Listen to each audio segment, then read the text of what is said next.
Actually 4 দিন না, মেলাটা হবে 5 দিনের মেলা হবে। আজকে 9 জানুয়ারি, 9 জানুয়ারি থেকে 13 জানুয়ারি পর্যন্ত এই মেলা চলবে। গত বছর সেটা 3 দিনের ছিল।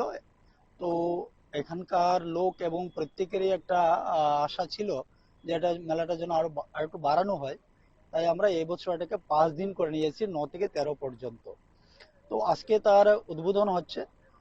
আজকে থেকে শুরুয়াত এই মেলার। বিশেষ করে আপনারা দেখতে পাচ্ছেন যে মাঠের চারদিকে বিভিন্ন ধরনের স্টল রয়েছে। স্পেশালি যে মেলাতে থাকছে যেটা আমাদের পিঠে পুলি, যেটা আমাদের আগেরকার দিনে প্রত্যেকটা এই মকর সংক্রান্তিতে প্রত্যেক পরিবারেই এই পিঠে পুলির একটা যে মানে রেওয়াজ ছিল বা পিঠে পুলির একটা আনন্দ ছিল। তো ধীরে ধীরে এটা একটু মানে আমরা বিশেষ করে শহরেই সেটা একটু ঘাটতি আমরা দেখছি।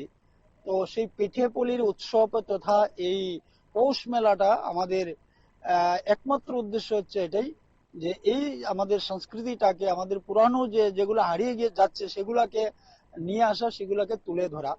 আমরা পুরানো আমাদের অনেক বিষয় রয়েছে যেগুলো আমরা গতবার সেটা আমরা মাঠের মধ্যেই ডিসপ্লে করেছিলাম। এইবার আমরা একটা স্ক্রিনের মধ্যে আমরা সেটা দেখাবো, সেই ধরনের আমরা প্রস্তুত করেছি। তো আজকে এই মেলার উদ্বোধন রয়েছে।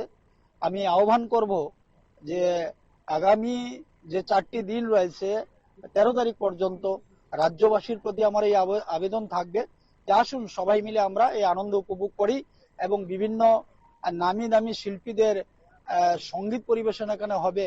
অনেক সেলিব্রিটিরা এখানে আসছেন, তাদের স্টেজ রয়েছে, ওনারা স্টেজে সঙ্গীত পরিবেশনা করবেন, আমরা দেখবো সবাই।